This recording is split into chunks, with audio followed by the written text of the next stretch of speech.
Graça e paz, irmãos.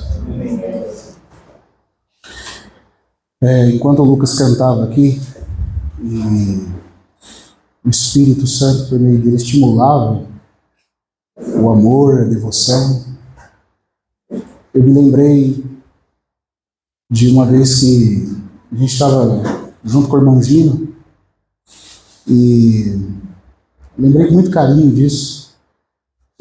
E o irmão, ele tinha um encargo muito grande de falar, né? Então o irmão que estava conduzindo a reunião, ele falou: olha, irmão Gino, vamos cortar um pouco os cânticos, aí você fica com mais tempo, né? E o irmão Gino falou assim: não, como vamos fazer isso? E ele ficou assim, assombrado, indignado, porque ele falou: como vamos cortar o louvor do Senhor? O Senhor deve ser apreciado. O Senhor deve ser amado. Eu queria dizer para os irmãos que esse coração, essa graça que o Senhor deu para o Lucas aqui, seja essa a realidade do nosso coração, irmãos. Porque se isso for o nosso coração, o Senhor tem um vaso para se dispensar. Se o nosso coração não for assim, não vai ter sentido, como o Diogo orou, a gente se reunir aqui. E eu admito diante dos meus irmãos que só o Senhor tem palavras de vida, irmãos. Só Ele pode nos edificar. Então, se nós o tocarmos e Ele nos tocar, vai ter valido a pena nós estarmos aqui. Senão vai ser só um encontro de pessoas que se gostam e nada mais. Então, que Ele realmente produza no nosso coração um amor e uma devoção por Ele. Ontem nós começamos aqui a compartilhar acerca do testemunho de Deus. Essa expressão que é usada por Paulo em 1 Coríntios capítulo 2, capítulo 1, capítulo 2, e que também aparece já sendo mencionada de forma em germe, em nível ainda de semente, dentro do livro de Êxodo. E nós começamos a tocar nessa singularidade do porquê que é importante Deus ter um testemunho. O que significa o testemunho de Deus em Cristo? E o Senhor tocou nosso coração aqui ontem. Minha vontade é até de voltar naquele assunto, nem sair, porque é tão esplêndido, irmãos. É tão grandioso, né? Não só eu, mas alguns irmãos foram levados às lágrimas, a gente pôde tocar junto nisso, porque é algo tão maravilhoso. E hoje, se o Senhor assim abençoar, nós vamos dar continuidade, né? Vamos tocar um pouco mais nesse sentimento. E queira o Senhor, pela misericórdia dele, nos mostrar, através disso, para o que nós estamos aqui. Não só individualmente, mas como igreja. Então, eu queria que os irmãos abrissem comigo. Vamos ler de novo o texto de Êxodo, capítulo 25, versículo 16.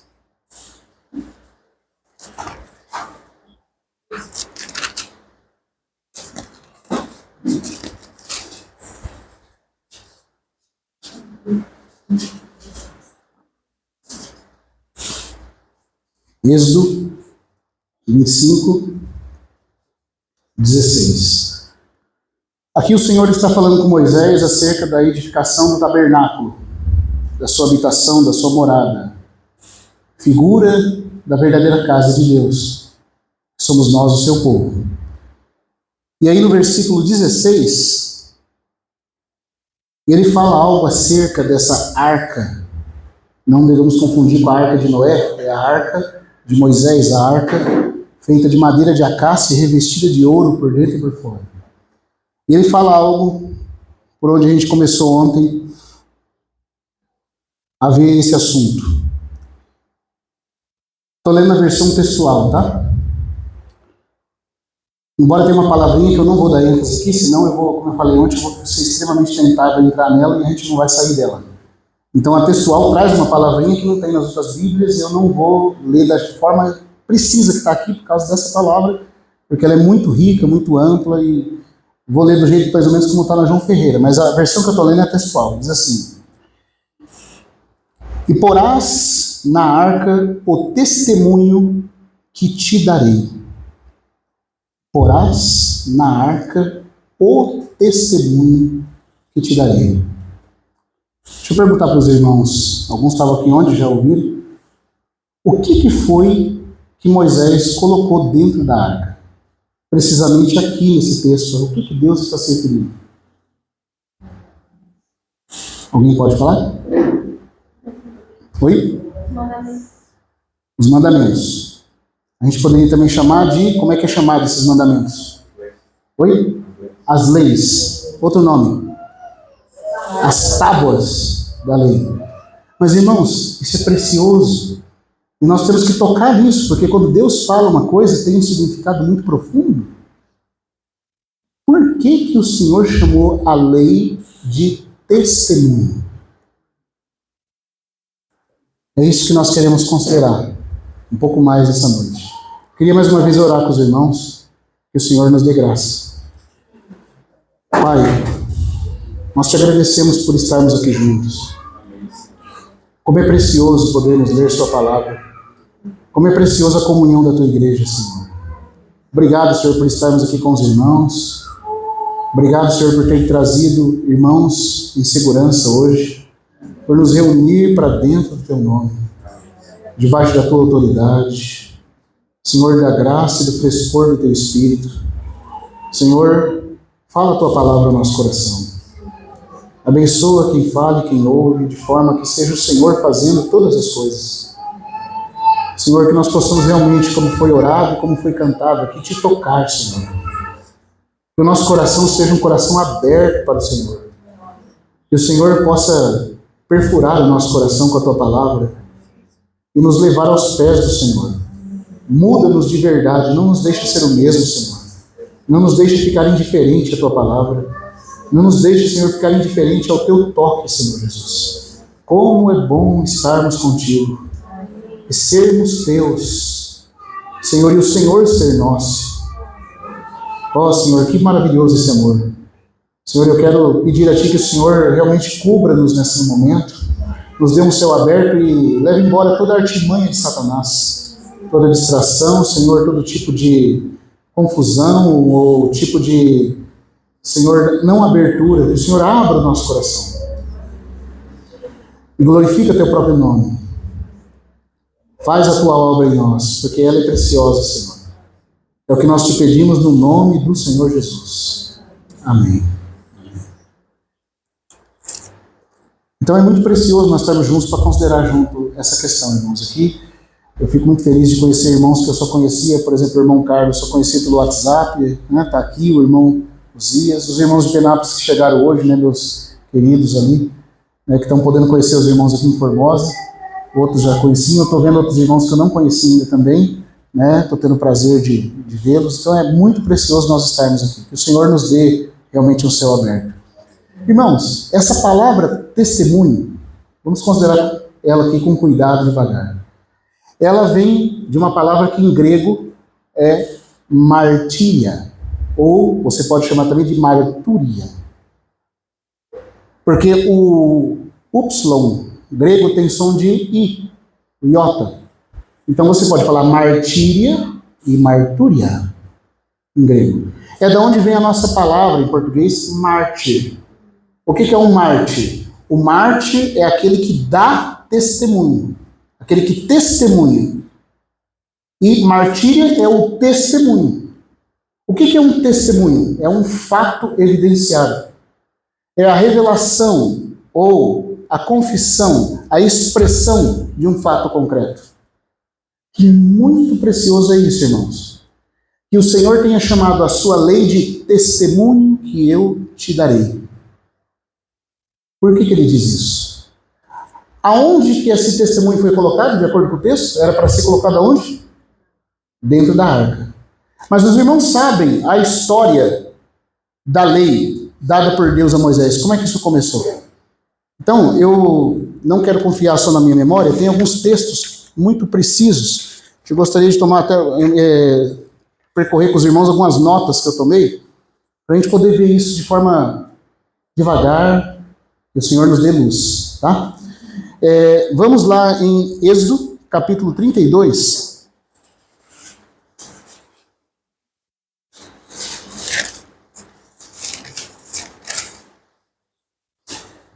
Vamos ver como é que é essa história da lei que foi chamada aqui de testemunho, e nós entendemos por que essa questão do testemunho do Senhor é algo precioso. Capítulo 32, versículos 15 a 16 e depois o versículo 19. Aqui os irmãos sabem que tem aquela cena do bezerro de ouro. Moisés, ele sobe o monte para receber de Deus a revelação, e o povo fica no pé do monte. Moisés se demora alguns dias, aliás, vários dias, e quando ele desce, o povo está entregue, né, à licenciosidade, aos pecados, né, à idolatria. E aí no versículo do 15 em diante, ele diz assim, eu estou lendo a versão textual: E Moisés se voltou e desceu do monte, levando em sua mão as 2 tábuas. De novo a expressão. Se fosse eu e você, nós falaríamos da lei, não é? Mas de novo a expressão, as 2 tábuas do testemunho. Tábuas escritas por ambos os lados, escritas por um lado e pelo outro. E 16. E as tábuas eram obra de Elohim, obra de Deus.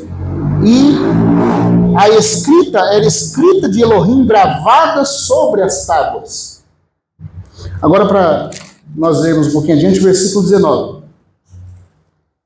Que diz assim: E aconteceu que quando se aproximou do acampamento, observou o bezerro e as danças, e foi inflamado a ira de Moisés, e lançando as tábuas de suas mãos, rompeu-as ao pé do monte. Irmãos, por que a lei era chamada de testemunho? Porque a palavra testemunho é a evidência de um fato. E nesse sentido, a lei é uma manifestação de quem o nosso Deus é. Vamos entender uma diferença entre ela ser chamada de lei e testemunho. Se você tem uma lei, você tem uma norma para obedecer. E a preocupação quando você enxerga essas palavras aqui como lei, é que você tem que fazer algo para Deus e obedecê-lo pela sua própria força. Deus ordenou, você obedece.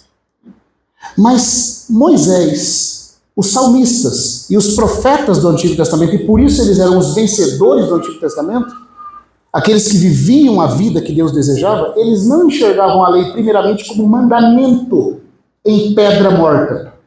Eles enxergavam cada uma das 10 palavras escritas nas tábuas pelo dedo de Deus como uma revelação gloriosa, bela, majestosa, do tipo de caráter que Deus tinha. Está dando para tocar nisso, irmãos? Porque o tipo de lei que uma pessoa faz demonstra o tipo de caráter que ela tem. Então, quando eles viam o povo de Israel, que era diferente de Moisés, quando eles viam o mandamento não matarás, eles estavam preocupados em obedecer o mandamento. O salmista, Moisés e os profetas, quando viam o mandamento não matarás, pensavam assim: Deus é um Deus que ama a vida. Deus não quer a morte. E eles ficavam, como Lucas cantou aqui nesse cântico, enamorados do Senhor. Eram tomados de uma forte emoção de afeto pelo Deus que se revelava naquele mandamento. Através disso, os irmãos estão conseguindo tocar nisso? Através dessa comunhão pelo aquele espelho da lei, como uma revelação do caráter que Deus tinha, porque o coração deles se prendiam em amor a Deus, irmãos. Era infundido vida espiritual neles. Aleluia! Os irmãos conseguem tocar nisso, irmãos? Até hoje, se nós não enxergarmos as palavras de Deus como fonte de vida, nós vamos ficar secos e mortos. Mas o salmista não via desse jeito. E é interessante, irmãos, porque o salmista não tinha o Espírito Santo habitando dentro dele. Mas Davi, como diz o nosso irmão Otmani, ele era um homem tão avançado na sua comunhão com Deus, tão sensível ao Senhor, que ele manifestava traços da era do Novo Testamento no Antigo Testamento. Quando ele ia na lei de Jeová, ele falava assim: a lei do Senhor é perfeita.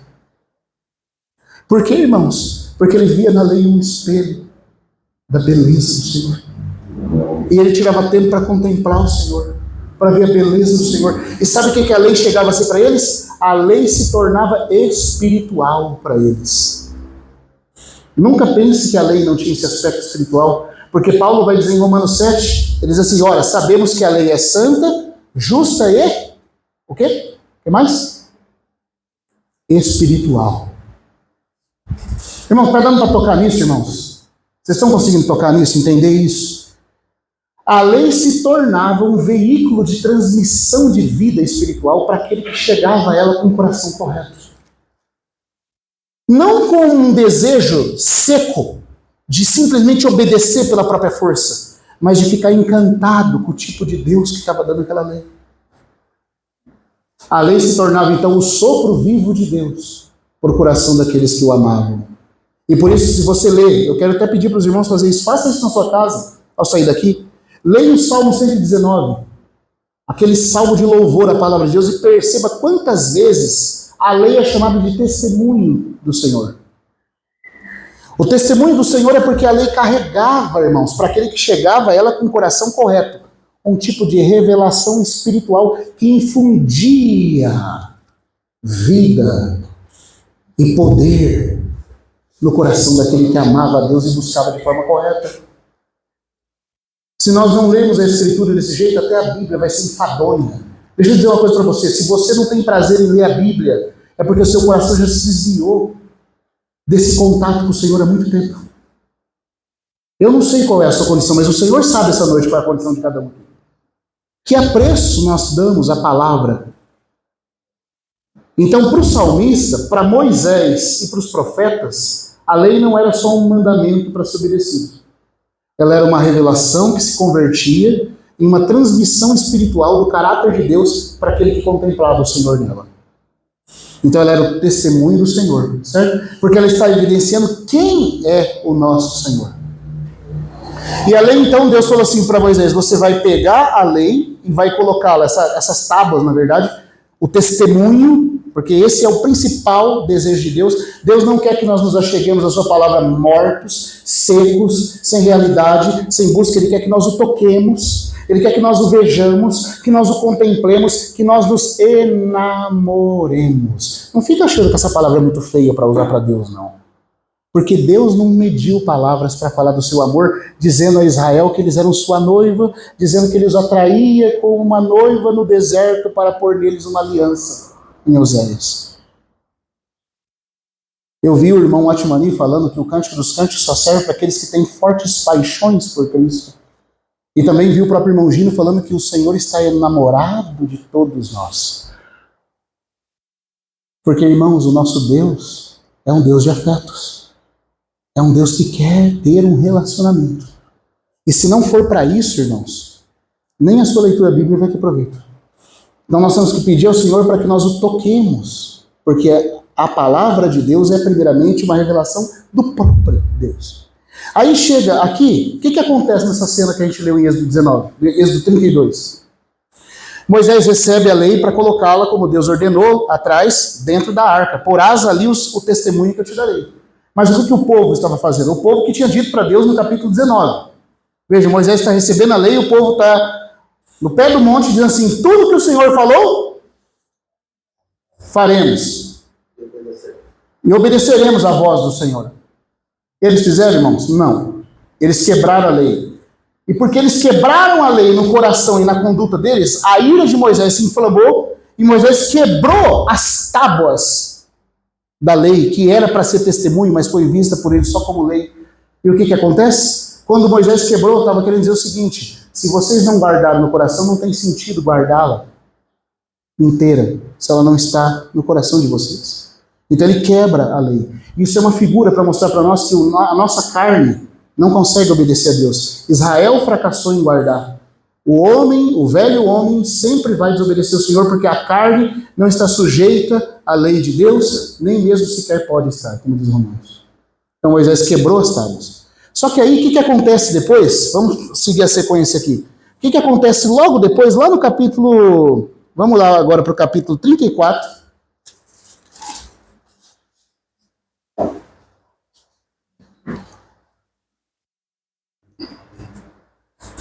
capítulo 34, versículo 1 a 4. 1 a 4. E depois nós vamos ler também o versículo 28 e 29. Aqui diz assim: veja, Moisés quebrou aquelas duas tábuas, aí depois ele consegue o perdão de Deus ao povo, e do 34, 1 a 4 fala: em seguida, disse Yahvé a Moisés: lavra-te 2 tábuas de pedra como as primeiras, e escreverei sobre as tábuas as palavras que havia sobre as primeiras tábuas que rompeste. Prepara-te, pois, pela manhã e sobe ao monte Sinai, e te apresentarás diante de mim, ali no cume do monte. Não subirá homem contigo. Ninguém será visto em todo o monte, nem ovelhas, nem bois irão pastar em frente àquele monte. E talhou as 2 tábuas de pedra como as primeiras, e se levantou e subiu ao monte Sinai, como lhe havia ordenado Yahvé, levando em sua mão as 2 tábuas de pedra. Ele subiu então com as segundas tábuas. Versículo 28 e 29.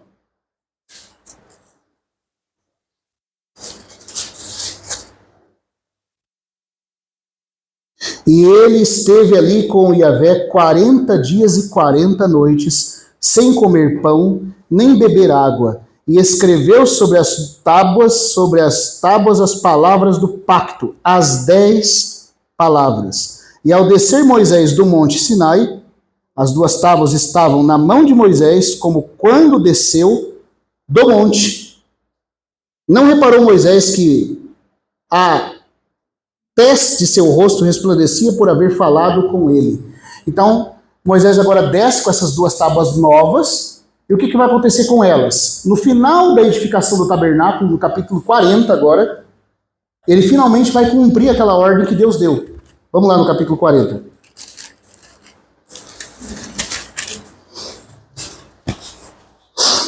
Versículos 17 a 19.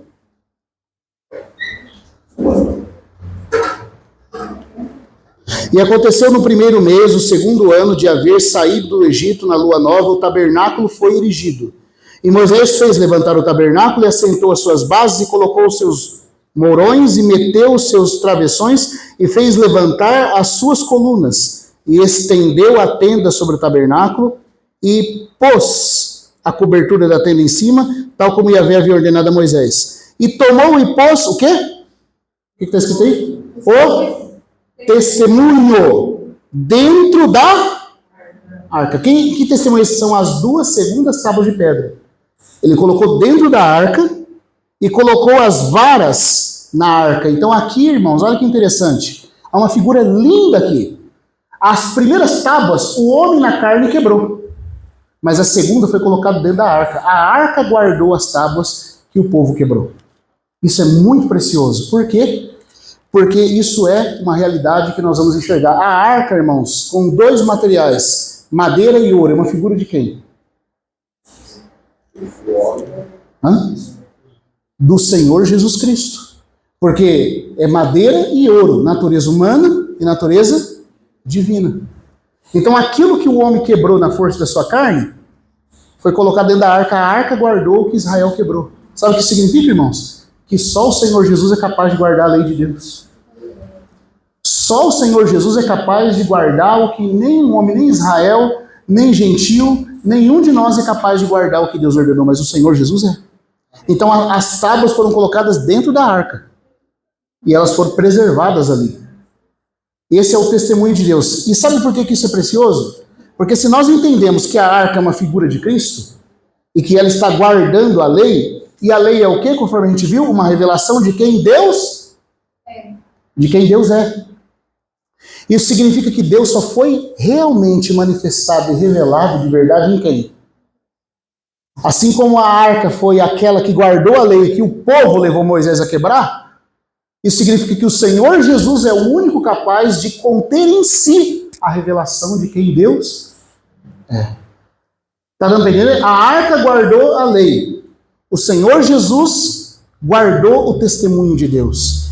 Deus é um Deus que quer se revelar. Deus é um Deus que quer mostrar quem Ele é. Ele quer ser expresso. Mas o único que conseguiu expressá-lo foi Cristo. Por isso que no Salmo 40, vamos lá agora para o Salmo 40.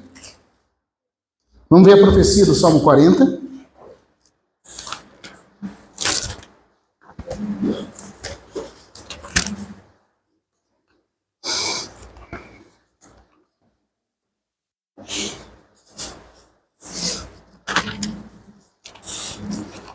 Salmos capítulo 40, Salmo de Davi.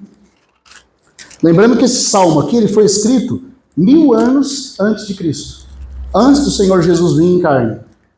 E sabe o que é interessante, irmãos? O livro de Salmos, porque fala dessa relação íntima que Davi tinha com Deus, como a gente está falando, ele segue um jeito diferente de profecia. Nas outras profecias do Antigo Testamento, você tinha o profeta e Deus. De repente, Deus vinha sobre o profeta e o profeta falava, assim diz o Senhor. Ou a palavra do Senhor veio a Jeremias, a palavra do Senhor veio a Isaías. Mas nos Salmos, visto que Davi, assim, ele era tão íntimo de Deus, ele tinha essa relação tão profunda com Deus, pela relação dele com a contemplação de quem o Senhor é, que ele começava, irmãos, a exultar em oração e cântico. De repente, enquanto ele está exultando, ele sai de cena e Deus começa a falar na boca dele. Então, diferente dos outros profetas, quase, como diz o irmão Atmani no livro Ministério da Palavra de Deus, quase que Davi alcança o princípio da encarnação no Novo Testamento, onde Deus se torna um com o homem. Certo? Porque no Novo Testamento o princípio da fala de Deus é esse. Já não tem tanto mais o assim diz o Senhor. O Senhor trabalha a sua natureza em alguém, e através da formação de Cristo naquela pessoa fala pelo Senhor. Davi andava tão perto de Deus que enquanto ele exultava, ele vai galgando graus de comunhão com o Senhor, nas orações dele. E aí, de repente, irmãos, ocorria essa transposição. Você vai perceber isso aqui no Salmo 40, se você ler. Ele está falando, louvando o Senhor, dizendo algo ao Senhor, sendo elevado nessa comunhão com o Senhor. De repente, ele sai de cena. E você percebe que não é ele mais que está falando. O Espírito de Cristo passa a falar na boca dele. Por que nós sabemos que é isso? Porque Davi não podia falar o que o salmista vai falar aqui. É muito interessante. Se a gente ler do capítulo 40, versículo 1 em diante, está assim, ó. Eu estou em Jó, meu Deus do céu. Perdão. Eu fui ler aqui, estava em Jó. Falei, não é Jó, meu senhor. É Salmos. Então, no capítulo 40 de Salmos, Davi começa dizendo assim, aqui é Davi falando, né? Ao regente do coro, Salmo de Davi.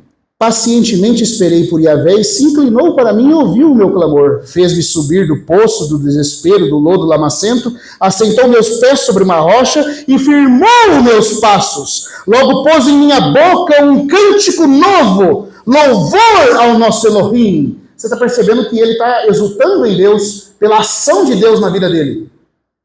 Por isso nós temos que aprender a ser gratos ao Senhor, irmãos. A palavra fala para nós até nos enchermos do Espírito, falando com cânticos espirituais, entoando e louvando de coração ao Senhor. Ah, mas não sei como andar no Espírito. Anda no Espírito, se encha do Espírito louvando o Senhor. Como diz o irmão Simpson, louvor é melhor que lamento. Pois teme o diabo e sempre temeu bem mais o louvor que lamento. Davi está exultando e agradecendo ao Senhor, e ele começa a ser elevado nessa comunhão. E aí o que vai acontecer, irmãos? Até agora ele está falando, mas olha só. Logo pôs em minha boca um cântico novo, louvor ao nosso Elohim, verão isto muitos e temerão e confiarão em Yahvé. Como é bem-aventurado, olha a felicidade dele. Como é bem-aventurado, como é feliz o varão que pôs em Yahvé a sua confiança. Que não atenta para os soberbos, nem para os que se desviam atrás da mentira. Ó Yahvé, Elohim meu, tens aumentado as tuas maravilhas e teus desígnios para conosco, não há ninguém comparável a ti. Irmão, quando um homem fala uma coisa dessa para Deus, em exultação, qual o estado de espírito você acha que ele está? Você acha que ele está longe de Deus em comunhão ou ele está muito perto de Deus? Oh, ninguém é semelhante a ti. Exultando. E ele está subindo, irmãos. Você está percebendo que ele está subindo nesse grau. Sabe o que vai acontecer agora? Presta atenção. Ninguém é semelhante comparável a ti. Se os anunciasse e falasse deles, não poderiam ser enumerados as muitas maravilhas de Yahvé. Aí olha só. E pronto, ele atingiu o êxtase. Ele fala, não tem nem como eu falar mais. O Senhor é tão belo, o Senhor é tão além que eu não tenho como ir além do que eu estou dizendo. Pronto, nesse êxtase de união com o Senhor a quem ele ama. Olha o que começa a acontecer no versículo 5. Eu pergunto para você, é Davi que está falando aqui a partir do 5 agora? Olha o que ele vai dizer, irmãos. Sacrifícios e ofertas não te agradam. Uau! Peraí, mas Davi está na época do Novo Testamento ou do Antigo? Do Antigo. No Antigo Testamento tinha que oferecer sacrifício ou não? E como é que Davi está falando que Deus não se agrada de sacrifício? Uau, irmãos! Vocês estão conseguindo tocar nisso? Como que Davi está dizendo que Deus não se agrada de sacrifícios se Deus havia pedido sacrifícios? Quem que está falando na boca de Davi a partir daqui? E você vai ver que não é interpretação minha, tá? Não estou forçando o texto, não. O autor de Hebreus fala a mesma coisa, que aqui já era Cristo falando na boca de Davi. Porque Davi não podia falar isso no Antigo Testamento, irmãos. Isso é maravilhoso. E o irmão, o autor de Hebreus, inspirado pelo Espírito Santo, quando ele estava lendo o Salmo 40, ele atenta para coisas que a gente deixa passar. Ele percebe que Davi está sendo elevado nessa comunhão com o Senhor, tocando o Senhor numa exultação tão profunda. Irmãos, queira o Senhor nos fazer tocá-lo dessa forma também. Que ele, sabe, que ele fizesse, eu vou falar de verdade, que ele fizesse a gente se calar, irmãos, e de repente todos os irmãos passarem a profetizar. Profetizar de coisas que ele está dando no coração de cada um, que é ele mesmo fazendo. Porque o que importa, irmãos, é o que ele faz. Não é o pregador X, pregador tal, o irmão fulano, ciclano, se você está aqui para ouvir esse ministro, aquele ministro, não interessa. É o que ele faz que tem valor, irmãos. Mas olha, Davi estava nessa exultação e de repente ele sai de cena. Ele está tão unido ao Senhor nessa beleza do que o Senhor fez, que ele contempla a principal obra que o Senhor ia fazer. Ele vai falando das obras do Senhor, até que ele vê a obra. E aí ele sai de cena e o Espírito de Cristo fala, sacrifícios e ofertas não te agradam. Mas ele não podia falar isso no Antigo Testamento. Isso fez o autor de Hebreus, quando leu esse texto, aplicar isso a Jesus falando na boca de Davi.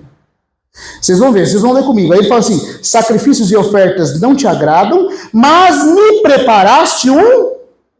Eu sei que tem traduções que vão falar assim, furaste as minhas orelhas. Tem alguém que tem essa tradução? Furaste as minhas orelhas? Armantina? Deu 6, não é? Oferta, perdão, eu pulei uma linha. Ofertas expiatórias não tens demandado. Irmão, como é que Davi vai falar que Deus não pediu oferta expiatória? Eu pergunto, Deus pediu ou não pediu oferta expiatória na época de Davi? E como é que Davi está falando isso, irmãos? Sabe por quê? Porque não é Davi que está falando. É assim que funcionava a profecia do salmista, diferente dos outros profetas. Havia um amor, uma doçura, uma comunhão, um apego tão íntimo em Deus, que ele quase falava como os apóstolos falavam. Paulo estava escrevendo inspirado pelo Espírito Santo, mas você não vê Paulo falar assim, diz o Senhor. Paulo fala, e você sabe que o Senhor está falando nele. Quase é o que Davi está fazendo, mas 1000 anos antes de Cristo. E ele fala, não demandaste oferta expiatória pelo pecado. Então, mas me preparaste um corpo. Tem uma versão que fala, cavaste as minhas orelhas, ou furaste as minhas orelhas. Isso tá assim, né? Essa expressão, furaste as minhas orelhas, né? Ela está de acordo com o hebraico. No hebraico fala, furaste as minhas orelhas. Na Septuaginta, que é a versão grega do Antigo Testamento, do texto pré-massorético, o autor grego, o copista grego, entendendo que furar a orelha era uma prática de tornar alguém escravo vitalício, e que esse alguém ia servir com o corpo ao seu amo até o fim da vida, ele quis traduzir, irmãos, o autor da Septuaginta, ele quis colocar o sentido da palavra hebraica. Então, no grego, você lê, me preparaste um corpo. Para quê? Para te servir como um escravo. Já o hebraico fala, me furaste as orelhas para que eu me tornasse um escravo. Mas quer furar a orelha ou preparar o corpo, o sentido é o mesmo. Eu recebi um corpo para ser teu. Para realizar a obra que os sacrifícios de sangue não conseguem fazer. Irmão, quem podia estar falando isso aqui? Quem pode com o seu corpo substituir o corpo do cordeirinho? Quem pode com o seu corpo substituir os bois e novilhos? Que corpo é esse? De quem é esse corpo que estava sendo preparado? Do Senhor Jesus, irmãos. O Senhor Jesus passa a falar na boca de Davi aquela conversa que ele teve com o Pai antes de se encarnar. não quiseste esses sacrifícios de animais, antes me deste um corpo para que eu fosse o que eles eram, só uma figura. Aí o que ele continua falando? Antes me preparaste um corpo, ou furaste as minhas orelhas, e continua. Oferta expiatória não tens demandado. Então disse, eis que venho. Quem está falando isso, irmãos? E lembra, o irmão Delcio sempre fala para nós, presta atenção nessa palavra eis, porque eis significa pare, preste atenção, algo importante vai acontecer. Essa expressão eis, toda vez que você é lá na Bíblia, você tem que entender, tanto no hebraico como no grego, ela significa pare, olha o que vai acontecer, pare e veja, eu estou vindo. Quem está vindo? O Senhor Jesus, irmãos. É dele que o Salmo está falando. Eu estou vindo. No cabeçalho do rolo, ou no rolo do livro está escrito a meu respeito. Escrito está acerca de mim. Ó Elohim meu, o fazer a tua vontade tem me agradado. Agora presta atenção nisso aqui. Isso aqui vai ajudar a gente a entender a figura da lei na arca. E a tua lei está em minhas entranhas. Ou como diz a João Ferreira, dentro do meu coração está guardado a tua lei. Viu? O testemunho na arca.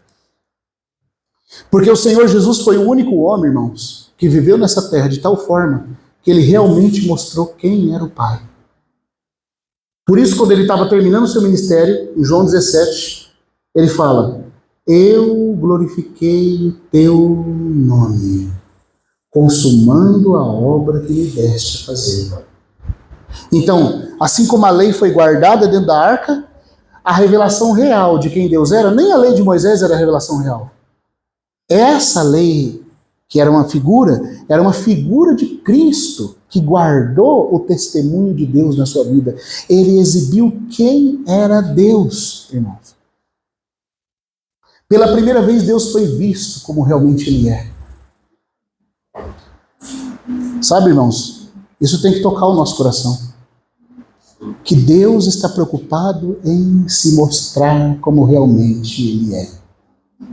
E em Cristo Ele conseguiu alguém que fez isso. Deus deseja manifestar o seu testemunho. Por que isso é importante, irmãos? Eu sei que tem irmãos que estão aqui que não estavam ontem.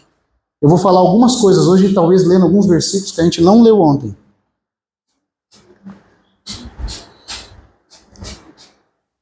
Por que Deus quer evidenciar quem Ele é? Você já se perguntou? Por que Deus quer evidenciar quem Ele é? Por que para Ele é importante, irmãos, que Ele seja manifestado?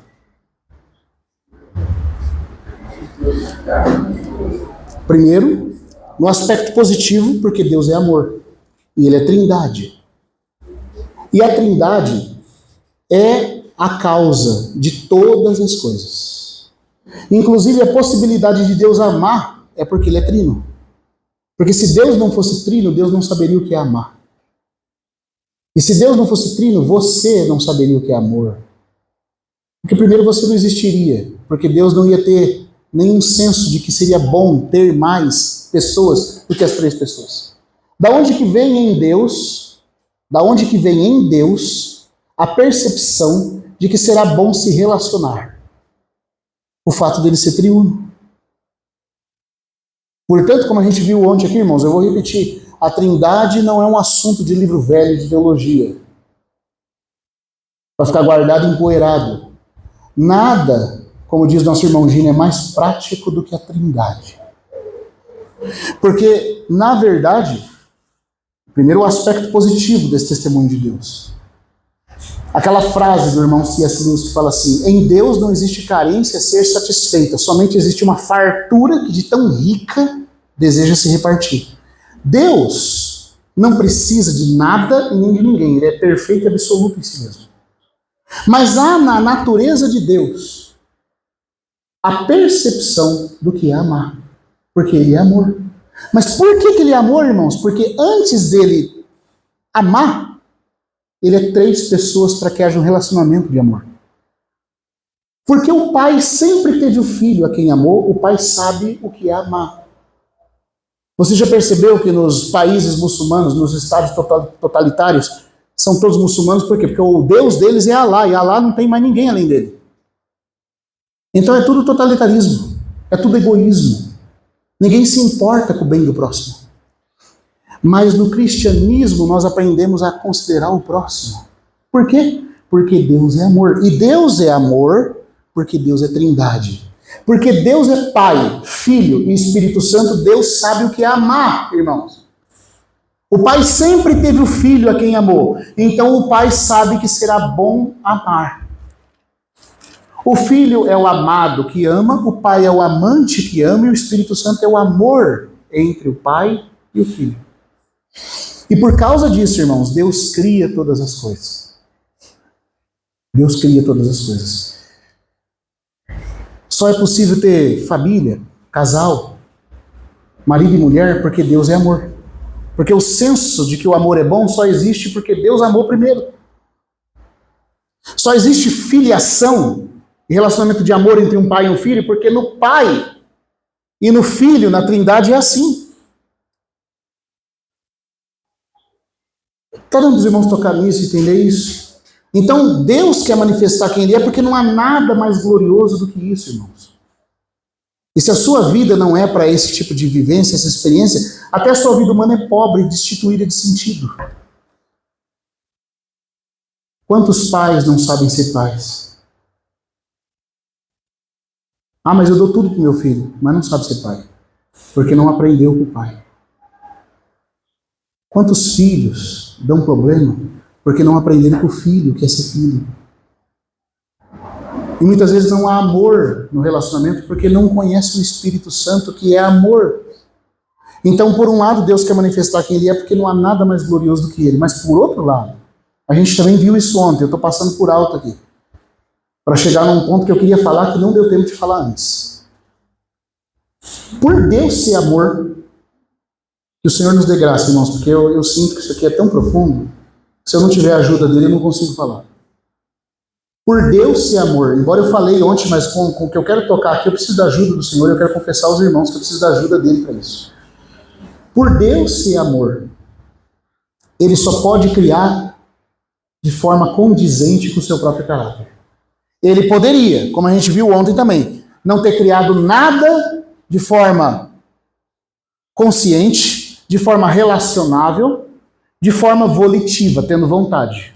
Ele poderia ter criado ferro, pedra, fogo, ar, as coisas inertes da criação. Mas também, você sabe que Tiago diz que se aquele que sabe fazer o melhor, fazer o bem, não faz nisso, está pecando. Deus sabia que se fosse para ele criar e fazer o melhor, só podia ser o melhor se ele criasse seres que fossem como ele. Porque o que pode ser melhor do que Deus? Então, porque Deus é amor e porque Deus é bom e Deus não pode pecar, não pode ficar aquém do padrão mais perfeito, Ele pode criar coisas sem consciência, sem capacidade de se relacionar, para servir de suporte para que a vida exista. Mas a vida tem que ser uma vida consciente, tem que ser uma vida relacionável, tem que ser uma vida capaz de amar para poder ser o melhor. Senão Ele mesmo não estaria fazendo o melhor. E você percebe que Deus estaria criando um conflito com Ele mesmo, que é impossível. O Deus Todo-Poderoso só não pode fazer nada que é contrário a si mesmo. Para Deus não ter um conflito com Ele mesmo, Ele tem que fazer em amor e fazer o melhor. Mas para Ele poder fazer o melhor e fazer em amor, Ele tem que então criar o melhor. São criaturas capazes de se relacionar com Ele e uma com as outras e terem comunhão. Só que aí que entra uma questão, irmãos. Se Ele faz desse jeito, Ele tem que fazer com liberdade real. Porque se não houver liberdade real, não é amor.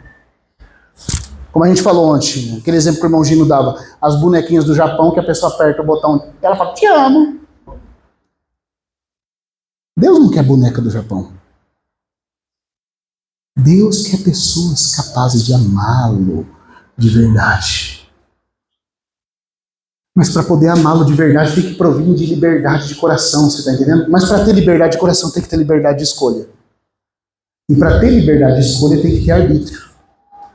Eu não vou entrar no mérito de calvinismo e arminianismo, aquilo que diz respeito, perdeu, tem capacidade de ser livre, não tem. Não é disso que eu estou falando da criação original.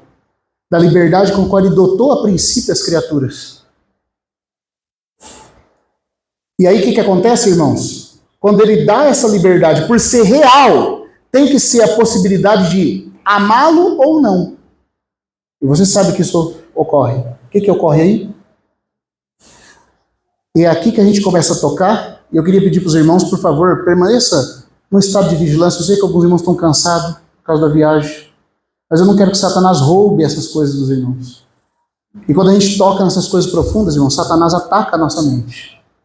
Porque ele não quer ser desmascarado e não quer que nós toquemos naquilo que é mais profundo que está em Deus. Então, por favor, não ignora.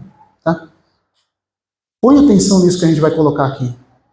E vamos ler alguns versículos. Eu sei que a hora está um pouquinho avançada.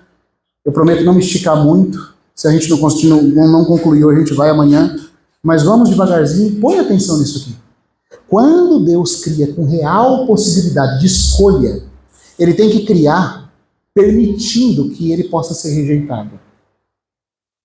Porque se ele cria só os que vão amá-lo, no mesmo exemplo que a gente deu ontem, porque eu sei que alguns podem perguntar assim, mas seria muito fácil.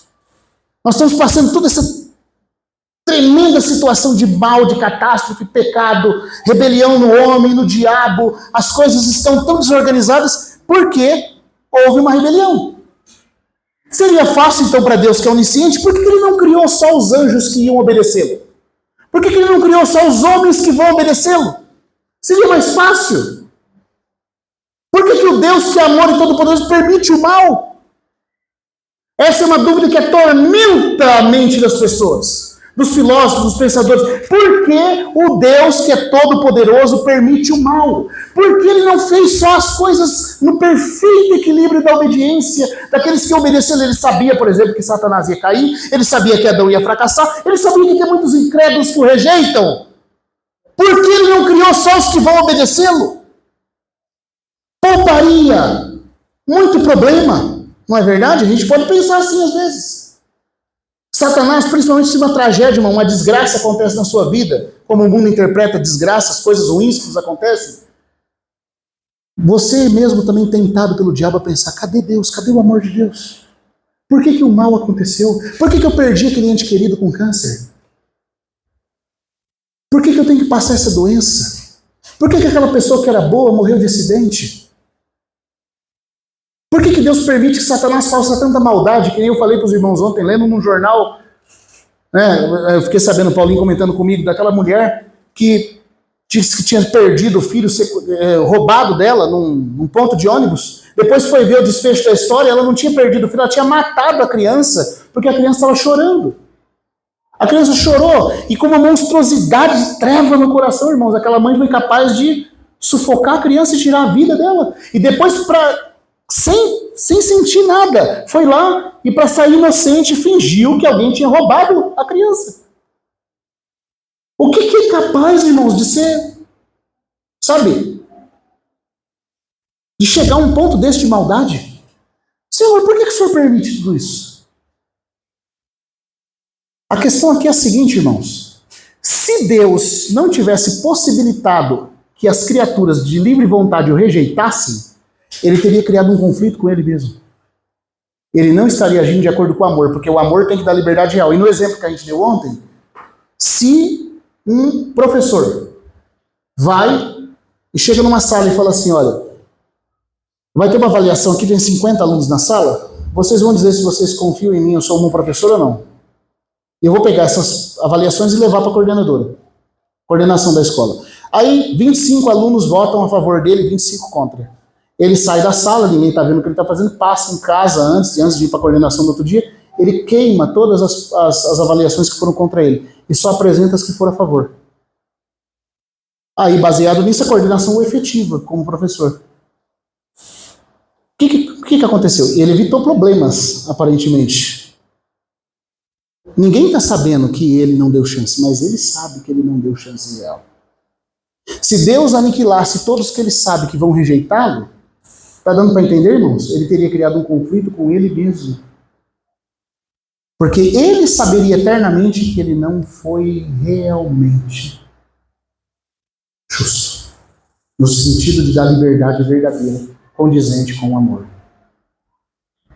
Então, se ele vai criar, e vai criar seres capazes de se relacionar e de ter volição para aceitá-lo ou não, ele tem que dar liberdade. Só que quando ele dá liberdade, a criatura, quando rejeita, introduz o mal. Porque o bem é estar atrelado ao sumo bem. Quando alguma coisa se desencaixa desse ajuste com ele, que é eternamente perfeito, inicia-se a confusão, a desarmonia e o mal. E nós sabemos o que aconteceu. Satanás foi criado perfeito. Como diz o irmão Tozer, havia um tempo que ele falava, tu és, mas chegou uma hora que ele começou a falar, eu também posso ser. Eu sou, eu serei. E aí foi o mal. Agora, deixa eu ver que hora que é. Vou mais um pouquinho. Peço a paciência dos irmãos. Eu queria ler alguns versículos com vocês. Como que foi esse processo dessa rebelião? Eu estou repetindo algumas coisas que eu falei ontem, porque tem irmãos aqui que não estavam aqui ontem. Eu acho muito importante a gente tocar nisso junto, irmãos. Porque se nós não tocarmos nisso, não tem como a gente avançar. Como que foi essa rebelião? Por que Deus quer ter um testemunho? Por um lado, porque positivamente ele quer ter comunhão. Não há nada melhor do que isso. Por outro lado, porque houve uma calúnia no universo. Vamos lá em Ezequiel 28.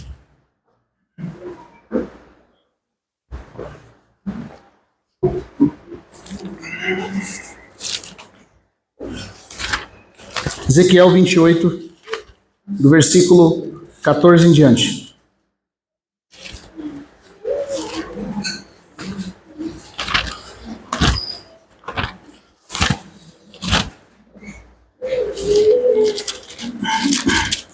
Como eu falei ontem também, todos os irmãos que estudam a Bíblia com cuidado sabem que o profeta não poderia estar falando de um rei humano aqui. As qualificações dadas desse rei não se aplicam a um rei humano. Acontece que na profecia Deus começa a falar em primeiro nível para o homem, e depois ele começa a levantar a cortina e falar da fonte, ou daquilo que está por trás, no nível mais alto, do que aquela pessoa inicial. E aqui em Ezequiel 28, do versículo 11, do versículo 1 a 11 você tem o príncipe de Tiro, que é uma figura do anticristo. Do versículo 11 em diante, você tem uma figura de Satanás, que é aquele que está por trás do rei de Tiro, contra quem Deus faz a profecia. E aí, não dá tempo de ler tudo, seria muito proveitoso, mas vamos começar no 14. No Éden, não estou lendo no 13, o 14 primeiro. Na verdade, o 14 fala, tu, querubim ungido protetor, eu te constituí para isso.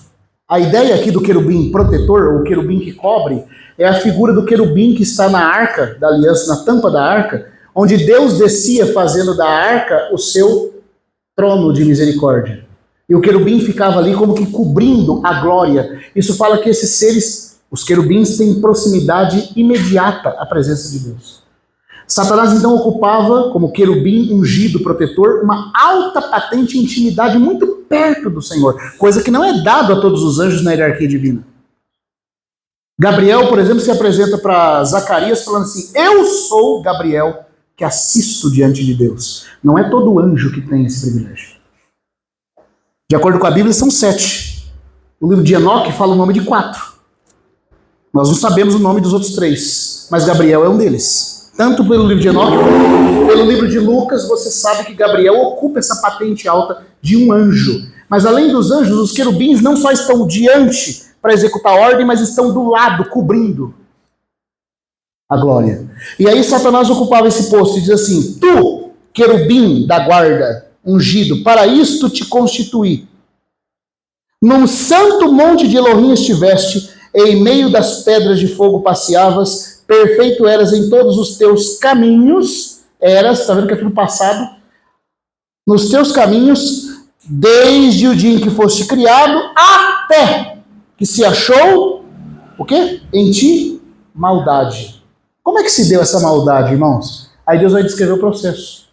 Ele vai dizer assim, por causa da amplitude das tuas...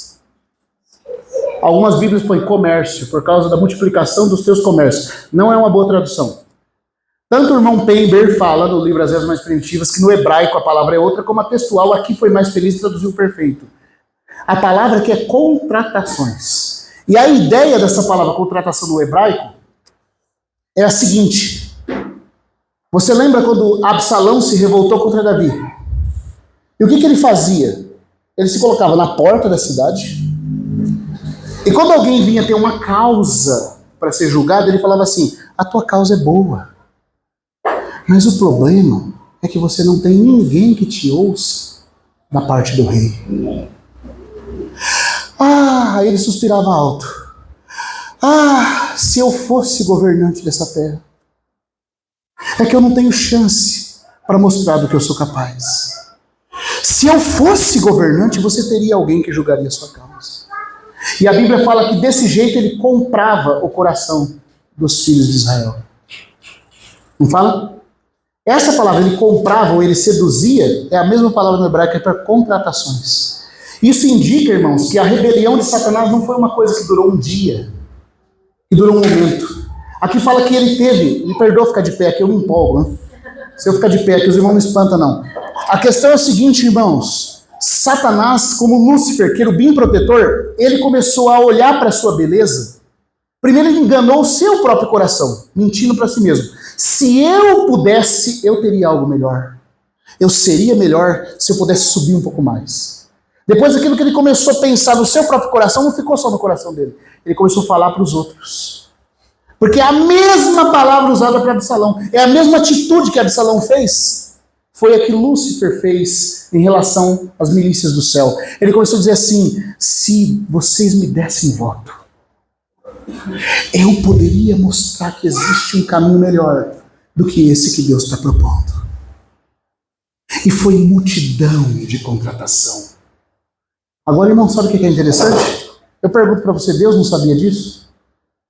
A gente viu antes. Deus sabia ou não sabia, irmãos?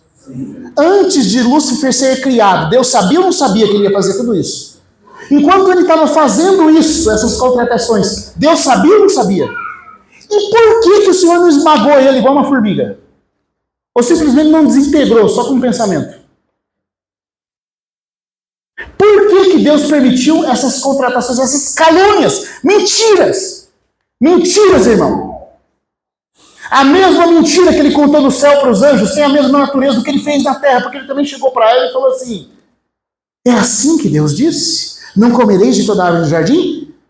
Não podemos comer nem tocar. Ela já ficou confusa ali, né? Já acrescentou algo que Deus não tinha falado. Porque se nós tocarmos, nós vamos morrer. É certo que vocês não vão morrer. A verdade é que Deus está escondendo alguma coisa de vocês. Eu vou dizer para você, na verdade Ele não quer que você coma, porque Ele tem medo de você se tornar como Ele. Sabe o que é isso, irmão? Ele desonrou o caráter de Deus diante de Eva. Aquela contratação que Ele fez no céu, dizendo: eu tenho um caminho melhor, Ele falou para ela: se você seguir o meu conselho, você não vai morrer. Bom, faz 6.000 anos que homens estão nascendo e morrendo. E como diz o nosso irmão Pember, cada vez que uma alma sai do corpo e passa pelas masmorras do Sheol, ouve-se um grito da consciência dizendo: Deus estava falando a verdade.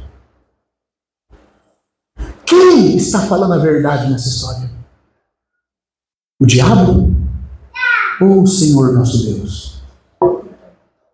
E já essa mentira do diabo tem pegado as mentes das pessoas aí fora. Se você assistiu o History Channel, os canais de documentário, já tem pessoas falando que, na verdade, aqueles dois seres, tanto o diabo como Yahvé Elohim, eram dois alienígenas, mas que o diabo era o alienígena bonzinho porque queria nos elevar no conhecimento.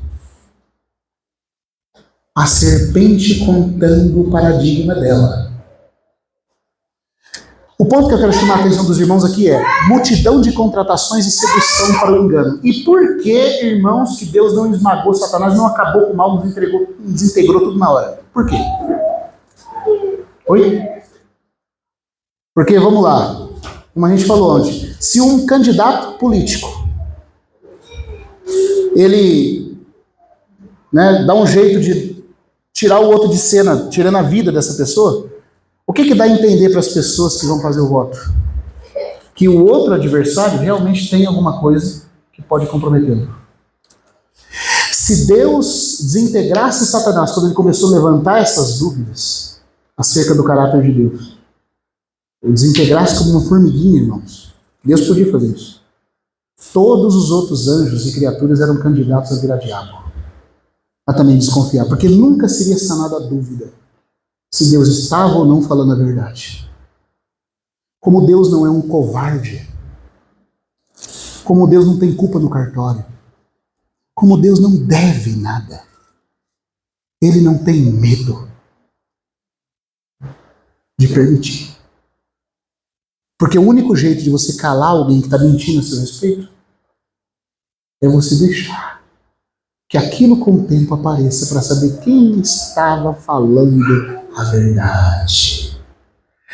Quem tem o testemunho verdadeiro? O Senhor Deus ou o querubim caído?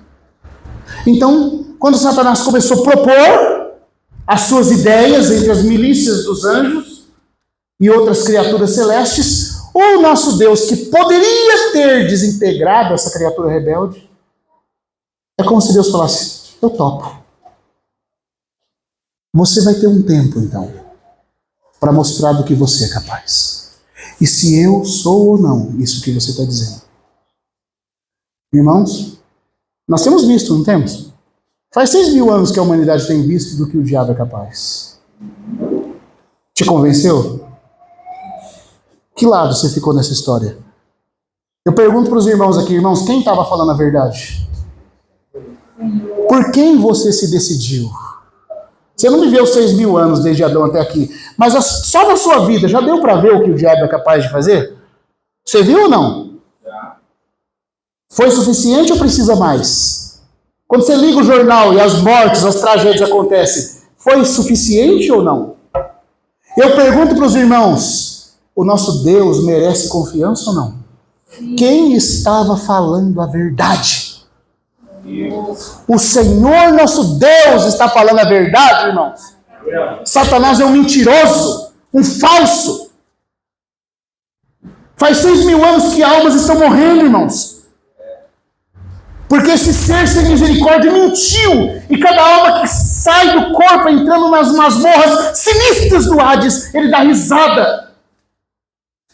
De nós um dia termos acreditado na sua mentira. Nós traímos a Deus. Ele traiu a Deus e colocou a mesma traição em nós.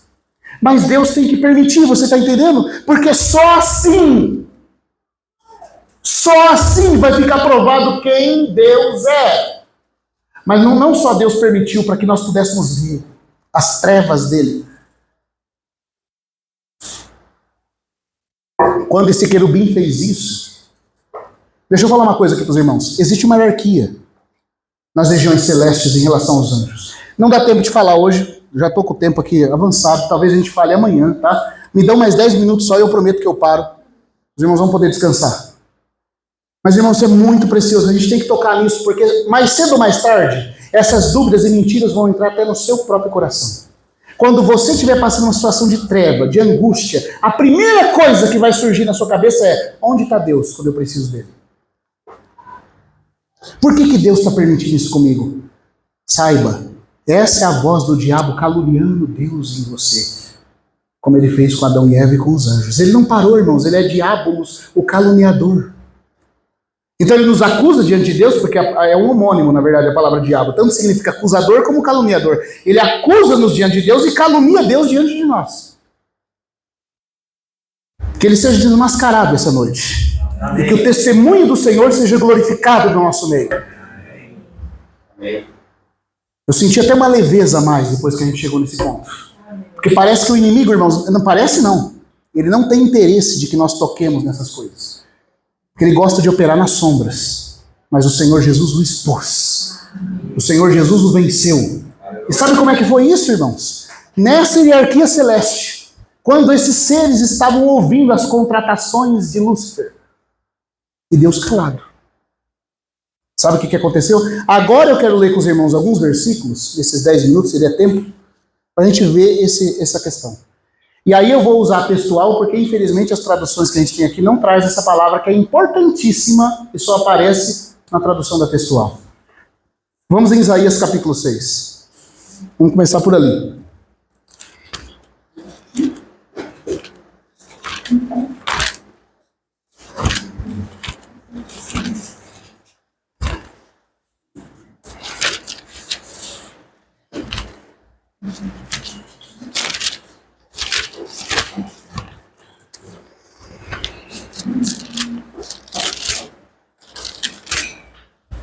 Isaías 6. E aconteceu no ano da morte do rei Uzias, que vi a Yahvé assentado sobre um trono alto e sublime.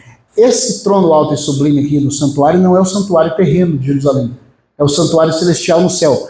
Essa palavra visão, segundo o irmão Delitier, o hebraísta, é uma visão estática. Isaías está sendo transportado para aquele conselho celestial, onde em Jeremias 23, Deus disse que o verdadeiro profeta tinha acesso. Deus tomava o profeta em espírito e o levava para participar do seu conselho secreto. E o profeta, que era profeta verdadeiro, Deus falava: quem dentre esses que se diz profeta esteve realmente no conselho privado de Yahvé? Porque o profeta verdadeiro tinha acesso lá. Deus dava a ele essa intimidade. Isaías está tendo aqui essa visão. Ele foi levado ao santuário celestial. E aí diz aqui, ele viu a Yahvé sentado sobre um trono alto e sublime, e a casa cheia da glória. E aí, irmãos, aqui que vem. Deixa eu explicar uma coisa para os irmãos para a gente ler. O que aparece aqui, que não aparece nas Bíblias dos irmãos se não for textual. Existe em toda língua aquele tipo de comunicação que é chamado de homônimo. O que é um homônimo? Homo de o mesmo, né? E homônimo significa mesmo nome.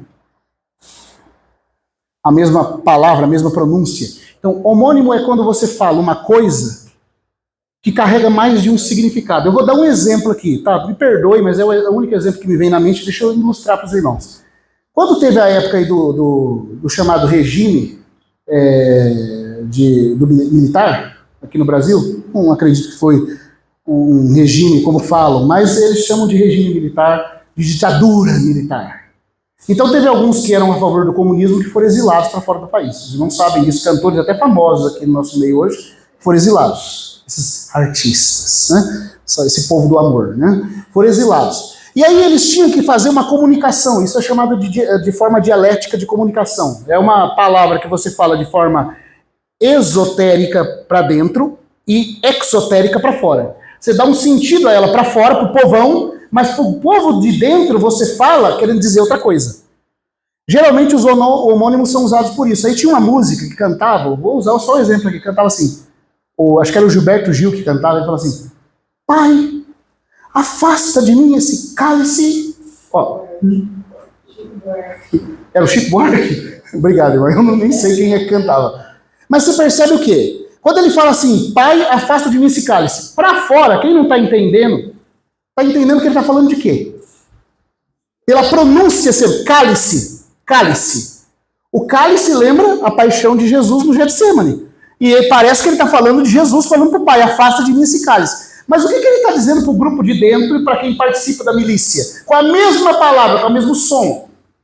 Ele está dizendo, afasta esse cálice, essa mordaça que estão me colocando. Então ele usou o cálice de Jesus para falar do cálice da boca dele que não estava podendo falar o que ele queria. Porque ele interpretava assim a situação. Então, internamente ele falava uma coisa, usando o mesmo som de palavra para comunicar outra coisa para o povo. Isso é um homônimo. O homônimo ocorre quando você quer falar uma coisa dentro da outra. O hebraico tem alguns homônimos, porque Deus também fala desse mesmo jeito. Só que os tradutores, se eles não tomam cuidado, eles não enxergam o homônimo. E em Isaías 6, nesse ponto que a gente vai ler aqui, tem um homônimo. Como é que está o versículo... Nossa, não estou enxergando direito, tem que trocar o óculos. 2. Como é que está o versículo 2 da sua Bíblia? Numa tradução que não seja textual. Eles estavam por cima dele. Cada um tinha 6 asas, com duas cobriu o rosto, com duas cobriu seus pés e com duas voavam. Serafins estavam por cima. Essa expressão por cima, levantado ou acima, em hebraico é o advérbio menhal. Essa expressão, todavia, menhal, ela é um homônimo. É quando Deus está querendo falar uma coisa, contendo outra dentro. Então, na verdade, o homônimo da palavra menhal, em hebraico, a tradução da textual, enxergando esses homônimos, colocou o que deveria aparecer. Porque veja só, o Senhor está sentado num alto e sublime trono quando o rei Uzias morreu. O rei Uzias foi aquele rei que morreu, irmãos, numa época deplorável da nação de Judá. Então vamos dizer assim, parecia que, os gentios já tinham rejeitado a Deus. Vamos entender aqui. Satanás pôs em dúvida o caráter de Deus entre os anjos, a humanidade caiu concordando com Satanás, aí Deus escolhe Abraão, a descendência de Abraão é filtrada na tribo de Judá, da onde veio o Messias, e a tribo de Judá da família de Davi. Quem é o rei descendente de Davi que está reinando? Uzias. Como é que Uzias morreu? Em rebelião. Então vamos dizer assim, parecia, irmãos, parecia que a causa de Deus de fato era perdida. Parecia, quando o rei Uzias morreu, que até a descendência da onde vai vir o Messias fracassou. Está dando para entender? E quando parece que tudo está perdido, quando parece que Satanás está provando a verdade do que ele estava dizendo, que Deus na verdade é um fracassado, que na verdade não dá para se confiar nesse Deus, Satanás está mostrando tudo que ele é capaz de fazer. Nessa hora, na morte do rei Uzias, quando parecia que tudo havia falhado, então vem o homônimo do hebraico. Na tradução da textual fala assim, que ele estava sentado, a casa estava cheia da sua glória, e olha como começa o versículo 2, respeitando o homônimo. Por causa do ato traidor, se havia feito estar em pé os serafins.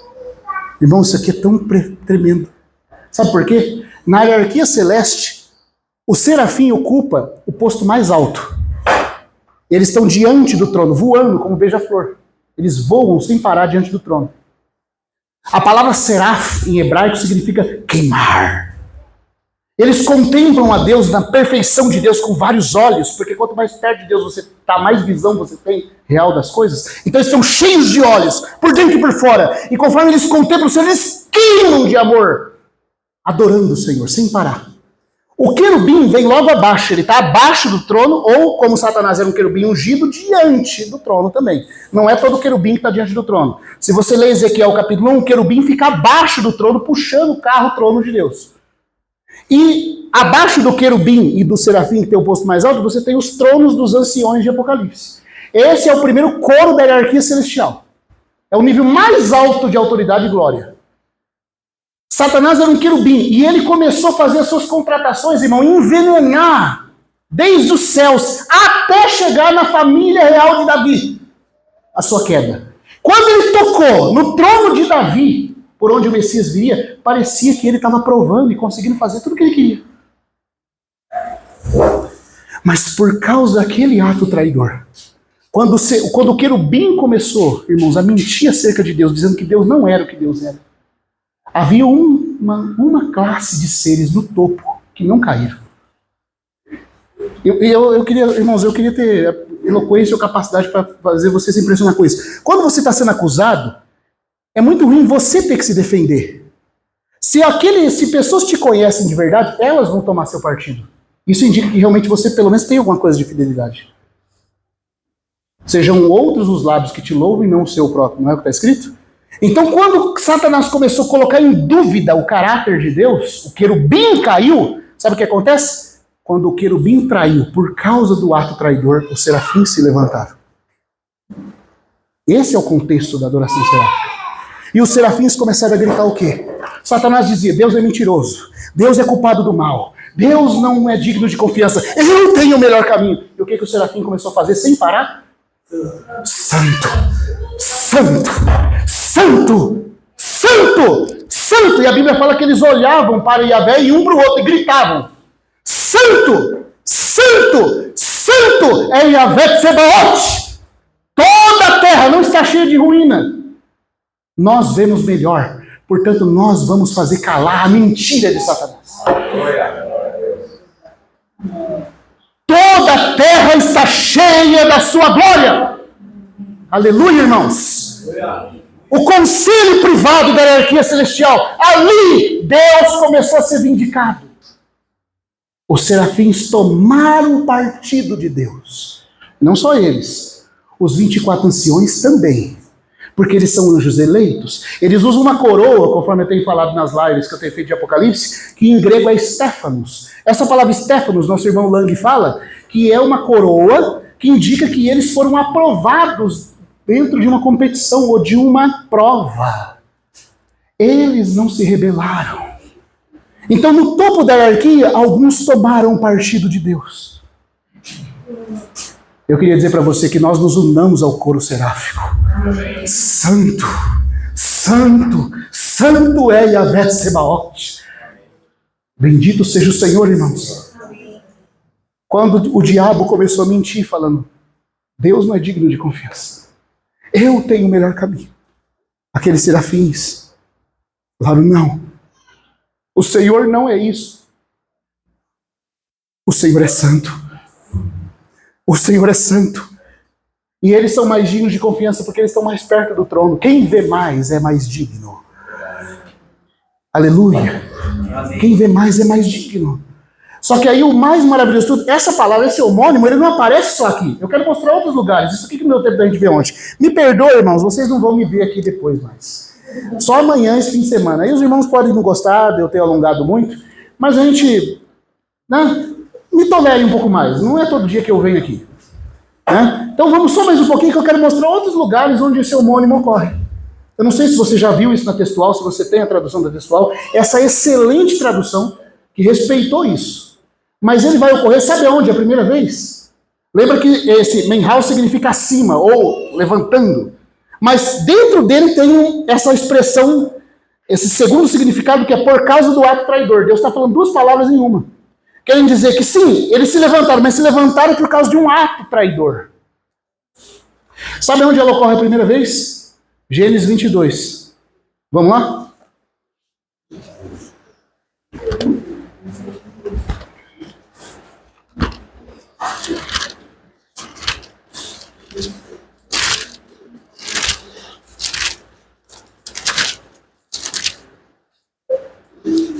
Vamos ler o versículo 9.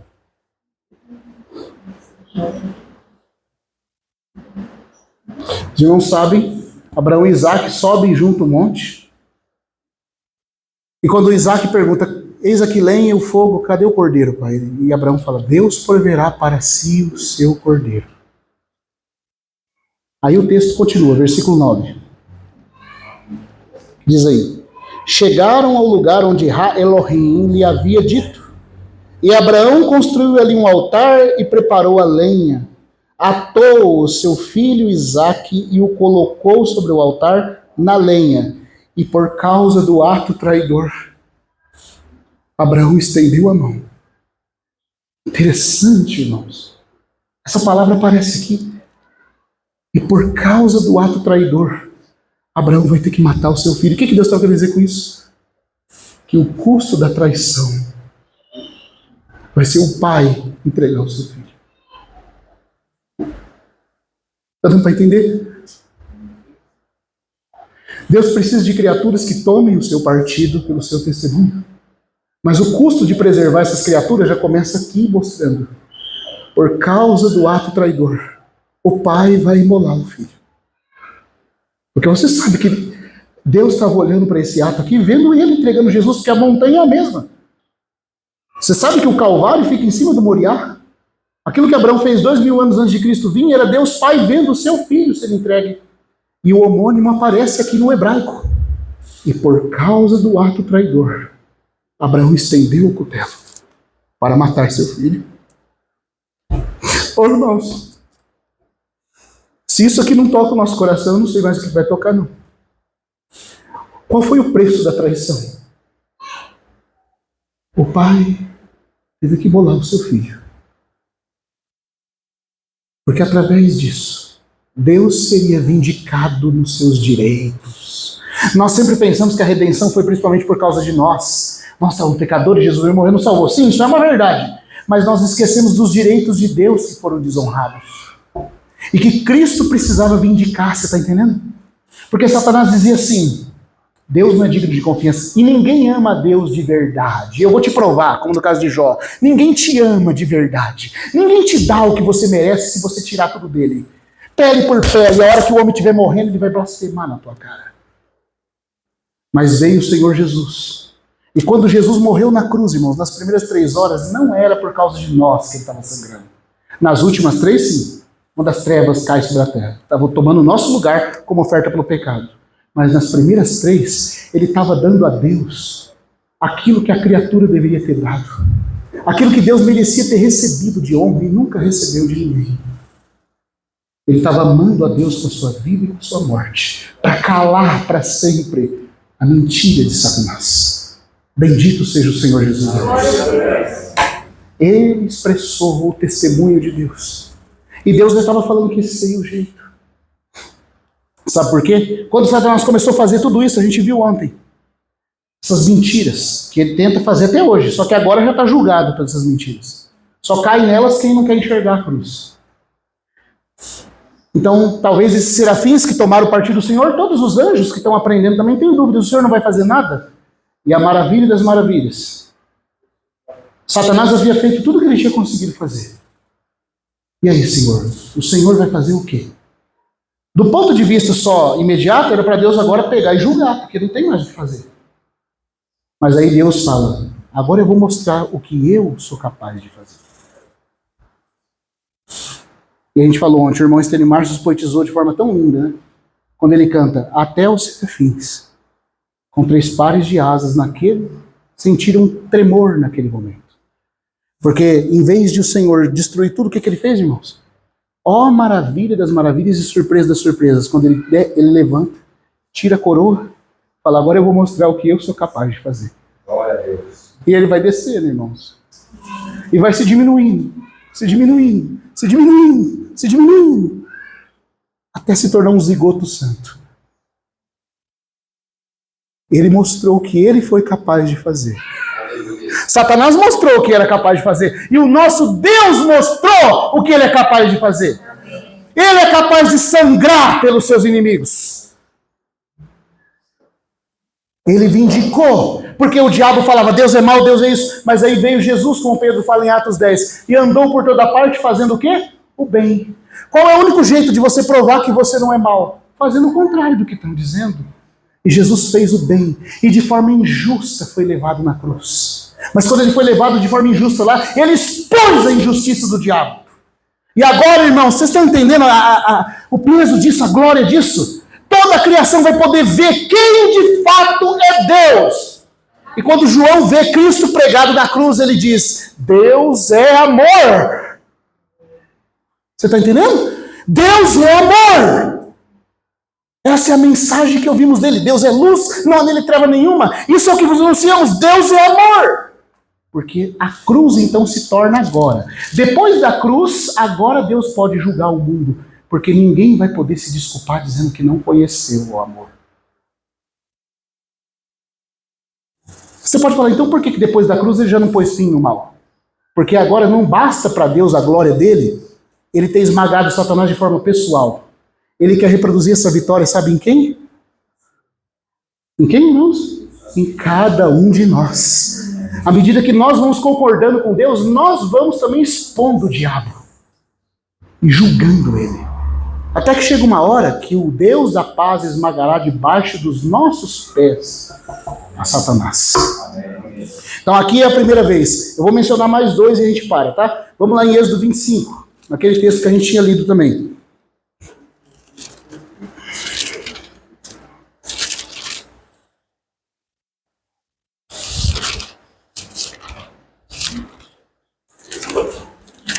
Olha que curioso isso. Êxodo 25, versículo... É isso aí, irmão Carlos. Ele já está ali, ó. Sua é textual? Ah, por isso. Versículo 20. Aqui quando está falando da arca, aí de repente fala do propiciatório. Aí está falando daqueles querubins.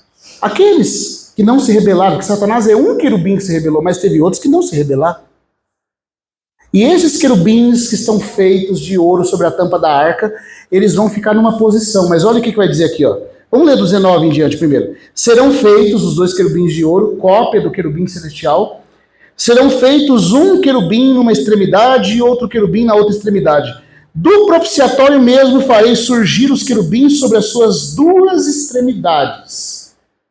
E por causa do ato traidor, Os querubins estenderão as asas, cobrindo totalmente com elas o propiciatório, com seus rostos um de frente para o outro.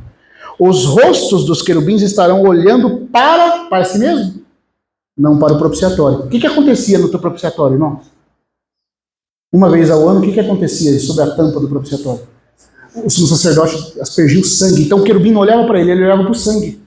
Ele honrava o sangue. Agora o querubim é uma figura da criação. Quando o querubim está olhando o sangue, ele está dizendo assim: nós só podemos existir porque alguém sangrou. A criação só pode ser preservada, o rosto do querubim fala da criação. A criação só pode ser preservada por causa desse sangue. Por causa do ato traidor, a criação vai ser bancada no sangue do Redentor. E por causa do ato traidor, os querubins estenderão as asas. E continua: e porás o propiciatório em cima da arca por causa do ato traidor. A outra vez é Isaías 6, onde os serafins se levantam para vindicar a Deus. E depois tem mais uma menção que não vai dar tempo da gente ler agora. Mas os irmãos estão entendendo, irmãos? Por isso que nós estamos aqui, não é só para ser salvo do inferno um dia e ir para o céu. Nós estamos aqui não é só para esquentar banco de igreja. Para ser uma coisa aqui, outra coisa em casa. Cada vez que o caráter de Cristo, julgando o mal, vindicando quem Deus é formado em nós, o testemunho do Senhor é visto na igreja. E o que acontece? Satanás perde território. É envergonhado, é exposto, assim como ele já foi na cruz. Então eu e você somos chamados, o irmão André estava falando, ele nem sabe a medida disso, irmão. Que Deus confiou se representar nessas coisinhas que nem a gente. Ele se representar no seu filho, tudo bem, mas em nós. Mas é isso que dá glória para ele. Que ele pega esses seres que Satanás destruiu e refaça na sua imagem. E que nós digamos: eu não concordo com o pecado na minha carne. Está na minha carne, mas eu não me rendo. Eu sou do Senhor. Cada palavra de doçura, cada arrependimento, cada pedido de perdão que você faz para a pessoa, você está se conformando a Cristo, envergonhando os paradigmas de Satanás, que fala para você: você tem direito, não se renda, não perdoe, não peça perdão. Mas você não quer ser assim. Você quer ser como o seu Senhor. Amém. Para que, como a lei foi colocada na arca e Cristo guardou a lei, mas lembra que depois a arca contendo a lei foi colocada onde? No tabernáculo. E o tabernáculo, que é uma figura da igreja, passou também a ser chamado de tabernáculo do testemunho. Porque o testemunho que Cristo deu como a verdadeira arca, a igreja tem que dar como o verdadeiro tabernáculo. O tabernáculo do testemunho. Números 9, versículo 15. Cristo é o testemunho vivo de Deus, mas Cristo está se formando na igreja para que a glória de Deus seja maior. Seja ampliada em nós. Então, bendito seja o Senhor, irmãos. Que a gente possa, orar sobre isso ao Senhor, pedir ao Senhor para que Ele nos dê mais graça de, nos impressionar com aquilo para o qual fomos chamados. Que é muito maior do que ser salvo. Você está aqui para representar Deus na sua glória e autoridade. E para vindicar o caráter de Deus na sua vida. Que o Senhor continue falando no nosso coração. Que Ele produza em nós esse tipo de caráter e de vida, irmãos. Para a glória do seu próprio nome. Amém? Vamos parar por aqui. Eu peço perdão por ter me alongado. Mas que o Senhor use para a glória dele tudo isso. Se alguém quiser orar.